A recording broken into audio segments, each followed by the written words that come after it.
Yo, c'est Altosan et aujourd'hui, comme t'as bien pu le voir au titre, on se retrouve pour l'épisode 2 de la série Lecture Manga. Et aujourd'hui, on va parler du Star Up Magazine Volume 1. J'avais déjà fait une vidéo pour présenter le projet et Saikyo Edition, la maison d'édition du projet, m'a dit si j'étais intéressé pour recevoir le volume et en faire une vidéo sur la chaîne. J'ai accepté direct, j'avais très envie de lire les mangas qui y sont proposés. Et surtout, c'est ça le plus important, c'est de voir leur évolution au fur et à mesure des volumes. Altosama ne fera pas partie de cette vidéo, il m'a dit qu'il prenait des vacances. J'espère juste pas que c'est un coup foireux de sa part. Bref, c'est parti.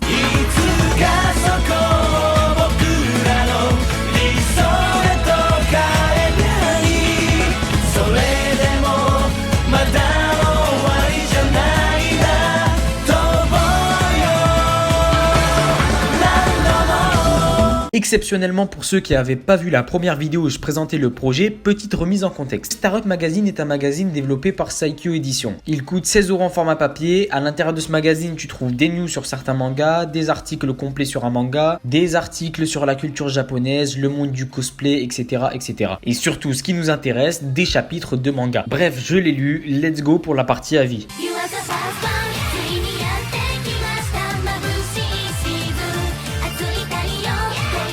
Franchement, le magazine en soi est vraiment cool. T'as des articles qui peuvent vraiment t'intéresser, des mangas qui sont pas connus, comme j'ai vu Rukyo, où il y a eu un article complet sur le manga avec présentation d'auteur, etc., etc. Et c'était vraiment sympa à voir. La qualité et l'impression du papier est correcte. T'as des articles allant du basique, comme par exemple l'annonce de l'animé de Radiant, à beaucoup plus complexe, comme je te l'ai dit précédemment, avec le grand article sur un manga. Ah, sinon, il y a des articles aussi sur le monde du cosplay. Le cosplay, c'est pas un univers qui m'intéresse des masses, du coup, je pourrais pas t'en parler longtemps. Mais sinon, le plus important pour moi, et je pense pour toi aussi, c'est les mangas qui sont proposés, c'est les chapitres des mangas qui sont proposés. On va commencer tout d'abord par le premier, le mythe d'Yggdrasil. Le mythe d'Yggdrasil raconte l'histoire d'un jeune homme qui est dans une sorte d'école et qui va faire la rencontre d'un mec qui s'appelle Nikolai. Ce mec-là est à la recherche de gens pour partir en expédition et aller à la recherche de l'Yggdrasil. L'Yggdrasil, qu'est-ce que c'est? C'est un petit peu comme le One Piece, le Radiant, tu sais pas si ça existe un petit peu, tu vois. Et à ce qui paraît, ce mec-là, Nikolai, l'a localisé. Du coup, il recherche des personnes pour partir en expédition. Mais en tout cas, il est recherché et le héros aussi le recherche. Du coup, le héros va se lancer dans cette quête. Le problème, c'est que pour y aller, ils vont devoir passer par la forêt rouge, une forêt remplie de monstres. Donc là, tu te dis, bon, facile, ils prennent des armes, ils les dégomment tous et voilà, on est bien. Sauf que la seule condition pour partir en expédition avec Nikolai, c'est qu'il ne faut pas prendre d'armes. Et là, tu vas me dire, ouais, mais c'est quoi le bordel? En fait, Nikolai considère que c'est une sorte de pèlerinage, tu vois, une sorte de voyage sacré. Et du coup, pour pas le souiller, on prend pas d'armes. Donc,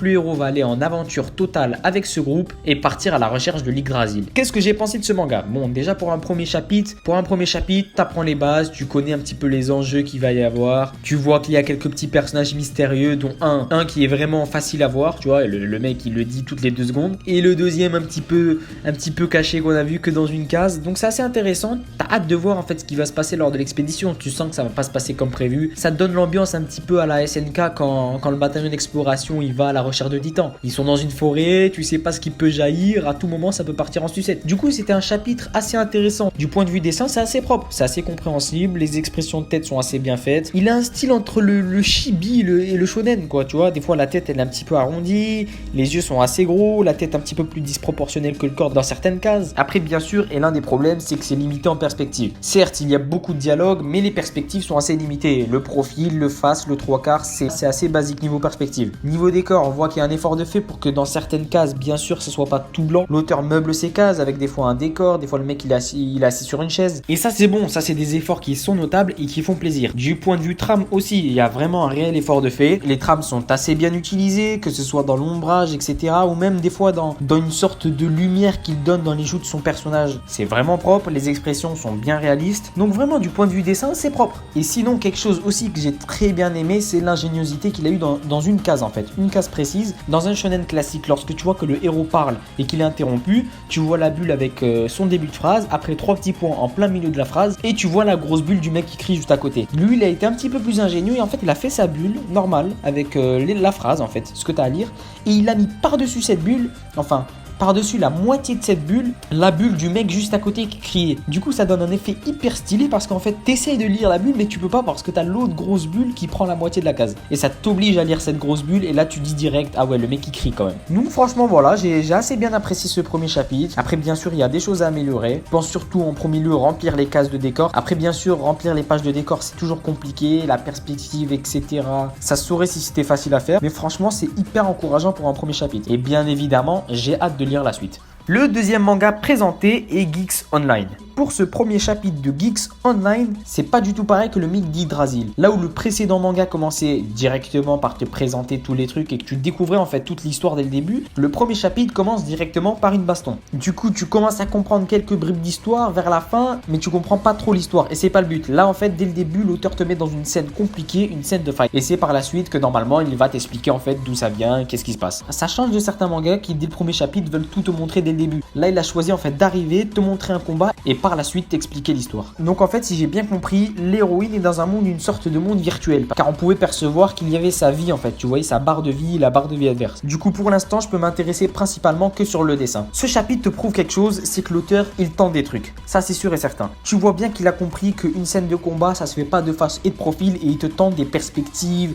des positions de personnages, etc., etc. Et ça fait méga plaisir. Certaines, bien sûr, sont très réussies, d'autres le sont un peu moins. Et j'ai été surpris par la manière dont il utilise les trames, et franchement, c'est assez judicieux. Ces pages sont bien fournies, bien remplies, et il y a certaines trames que tu dis, ah ouais, comme ça rend bien, parce qu'ils sont sur une sorte de mer, ou de lac, je sais pas. Une trame flashback où tu vois certaines cases, le personnage se remémorer un petit peu tout ça, ça donne un effet très stylé. Niveau dessin, c'est dynamique, très vitesse, position badass, de toute façon, ça se tape au sabre. Donc c'est très dynamique, et du coup, j'ai très hâte de voir par la suite, j'ai très hâte de voir aussi son amélioration, son évolution, parce que ça promet vraiment bien. Donc c'est propre, franchement, c'est propre, je kiffe, j'ai hâte de voir maintenant. On a parlé beaucoup du dessin, mais j'ai hâte de voir l'histoire qui va se développer derrière ça. Ça a l'air d'être un petit peu une histoire monde virtuel, monde réel. Du coup, j'ai hâte de voir ce qui se passe, pourquoi la héroïne par exemple est dans ce monde, a-t-elle des potes, etc., etc. On passe directement au troisième manga et qui est pour moi le plus réussi, Wild. Alors pour moi, ce manga, même si dans les thèmes qu'il aborde et dans l'histoire qu'il aborde, c'est pas ce qui m'intéresse le plus, mais c'est clairement d'un point de vue dessin le plus réussi de tous les mangas proposés dans ce magazine. Et pourquoi? En fait, ce manga a un atout de plus qui le différencie des autres mangas, c'est les décors. Les décors sont maîtrisés, ça se voit. Ça fait méga plaisir, et dans certains mangas où tu vois par exemple que les personnages n'entrent pas dans le décor, là contrairement à ça, tu sens vraiment bien que ça s'intègre. Ce manga en fait raconte l'histoire de Luna qui est vraiment une personne nulle à l'école, malheureuse, mais qui essaye tant bien que mal de garder espoir. Cependant, elle va avoir la brillante idée de s'asseoir tout en haut de son lycée, et je pense que tu t'en doutes, elle va glisser et faire une chute fatale. Cependant non, car elle va se réveiller et vivre plein d'histoires palpitantes et horrifiques à la fois. Ces mangas là un petit peu horreur, etc.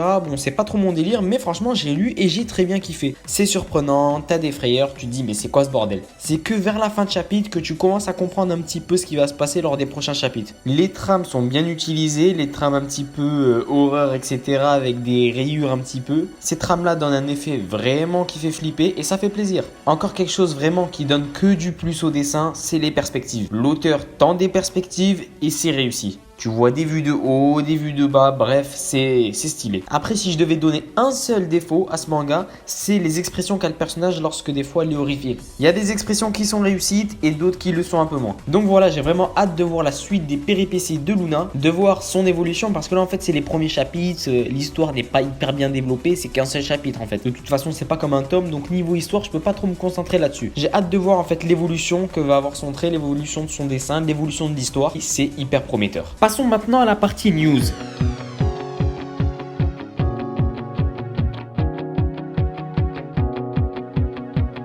Pour la partie news, et je pense que tu t'en doutes, on va parler principalement du volume 2. Pour le volume 2, un Ulule est actuellement créé. Je vais te mettre le lien dans la description. N'hésite pas à soutenir le Ulule si tu veux avoir le magazine directement. Le volume 2 est aussi disponible en version digitale. Donc si tu as envie de te le procurer et de le regarder juste sur internet, fais-toi plaisir. Du coup, ça annonce vraiment du bon. J'ai hâte de lire ça et de vous en faire une vidéo. Et donc voilà les gars, la vidéo est finie. J'espère qu'elle t'a plu. N'hésite pas à me dire dans les commentaires lequel des chapitres que je t'ai présenté t'a plu. Et sinon, comme d'habitude, tu peux soutenir la chaîne en t'abonnant, en likant, et moi je te dis comme d'hab, à plus pour une prochaine vidéo. C'était Altosam, ciao. Et merde, je me débrouille pour entrer dans sa chaîne et je me foire sur le timing, ça fait plaisir. Du coup, comment on fait pour fermer sa chaîne maintenant? Bon vas-y, je laisse ça ouvert, on s'en fout.